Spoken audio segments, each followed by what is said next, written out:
Hey guys, welcome to Bite Me. Oh, it's been a hell of a day. I woke up this morning to a TikTok ban.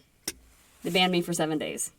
So it's not enough that I just took a break on vacation. I'm going to get another 7-day break too. But that's okay. That's okay. One of my followers said, you know what? Take some time off. Fan out your followers there because obviously I've got some fake followers and some fake allies that somebody is doing some shit. I think the problem is every time that I say white male, it just really gets them all going. And I get so sick of explaining to white men that you cannot be racist against the white man. You can only be prejudiced against them. But that's all that white male fragility and their egos. It's always got to be about them. It can never be about anyone else.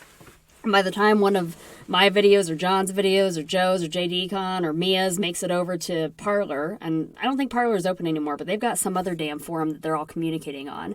And then by the time it gets over there, they wreck your shit. So I won't be on for about a week. But considering that they don't let me talk about white males there on TikTok, and this is my fucking podcast and I can talk about whatever I want here, guess what today's episode is going to be about?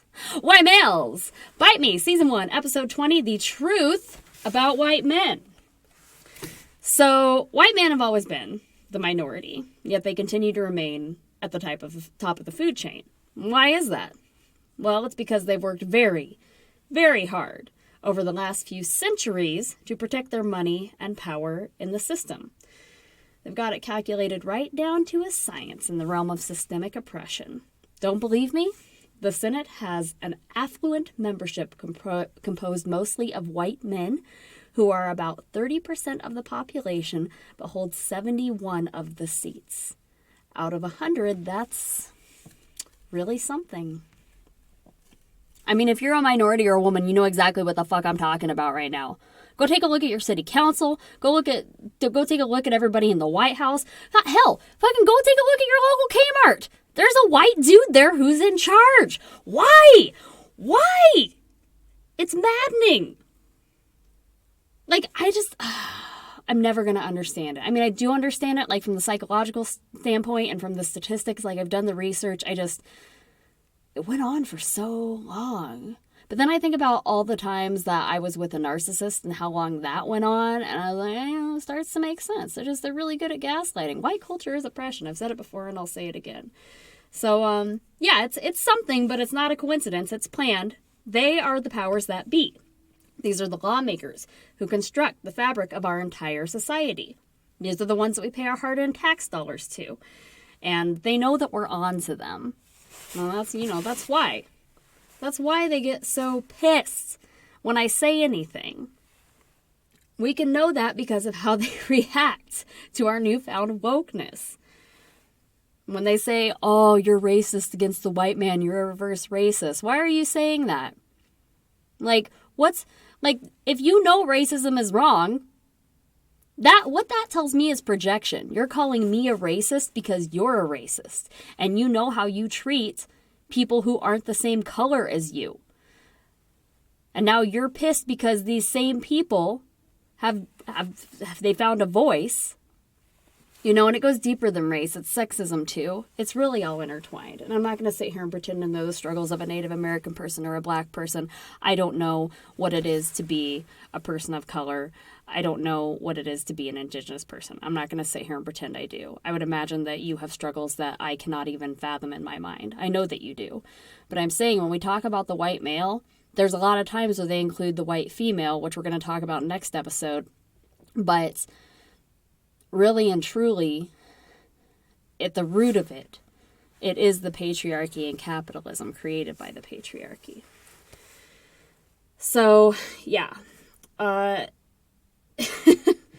mean, it's white men claiming that people are racist against them. I mean, come on. It's ridiculous. So, their egos are taking a hard hit in 2021, post-Trump loss.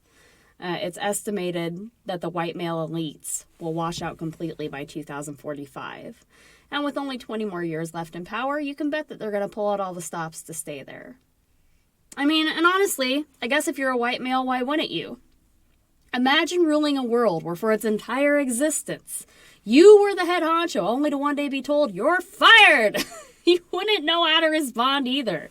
But mummy, this earth is my toy, I don't want to share. And therein lies the problem. A complete lack of not only compassion and perspective, but also the very idea that another soul should attain the same rights as they outside of the good old boys club. Well, it's unthinkable, isn't it? It must be really hard to face the reality that you're about to be the minority, considering how you've treated minorities all these years, white men. You know, I don't have any evidence to support this, but one thing I have noticed on TikTok is that of the white male haters, the ones that come after me are typically very low on the totem pole for income. Okay, they're struggling financially, and it shows. These are your rednecks from the Midwestern states, you know, the uneducated. We've talked about education in a prior episode. And then on the opposite spectrum of that, the other ones that come after me are the rich elites. The white men in between, the middle class ones, they don't typically have too much to say to me.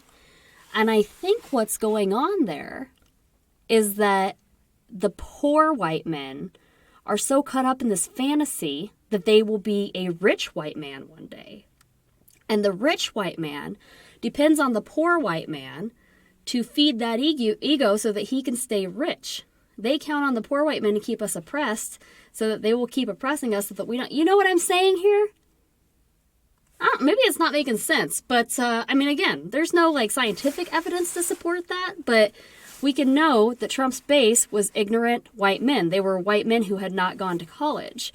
And I think that that is the tool that is used for the other rich white men to stay in power. And meanwhile, all of us are caught in between, you know? I mean, Trump can get his pawns to do anything he wants. It's really frightening, honestly. But I personally can't wait for a day when there are less white men in the world and more, you know, in Vermont, they have a special day for it. It's like multicultural couple day. I don't want to say mixed couples. Anyways, as time goes on and the racist stigma starts to fade out more, the more people speak up, you will see the white male less. And they know that. But the problem is they're afraid they're going to become completely extinct, which, while that would be nice, isn't going to totally exactly happen. So their reaction to what's going on is a little dramatic. But as we discussed before, they always have to make everything about them. It can never be about anyone else. That's what they're used to. That's the way it's always been. Like grown children. So that's a handful to think about. I don't think there's anything I hate more than the white male. But like I said, some in the middle there are really, really show that there can be change made. Unfortunately, it's more the exception than the rule. And I think that as cultural changes take place, and a large part when the boomers die out, maybe when the military is less focused upon, we'll start to see some changes there. That's just my hope. If you are interested in giving a big ol' FU to the white male, I do have a shirt on my merch, which is on my website, thetruthfulgroomer.com. You can click on the merchandise link, and you will see the shirt that says, "Always carry yourself with the confidence of a mediocre white male." I think I have a mug on there that says, like, white male tears or something like that. So, I don't know. You guys can go check it out. Also on the website is the forum, where you can tell me what you want to hear. And for more information on how rich white men rule America and how much longer we'll tolerate that, you can check out Nathan Robinson. And there's also a nice, Nathan Robinson's on The Guardian. There's also a nice columnist on the Washington Post named Jonathan Capehart, and he's got some articles on that same topic as well. Don't forget to follow me on Insta and Twitter, especially now that I'm banned. Only for 7 days. But if you want to hear me bitch about stuff, you're going to have to go there, because I can't go on TikTok. Walter Masterson, he told me to just get used to it if you want to be a creator. But It does kind of suck. TikTok's going to have to revamp its guidelines a little bit, because if it doesn't, it's going to lose its best creators. And they may not have wanted TikTok to get political, but get political it did.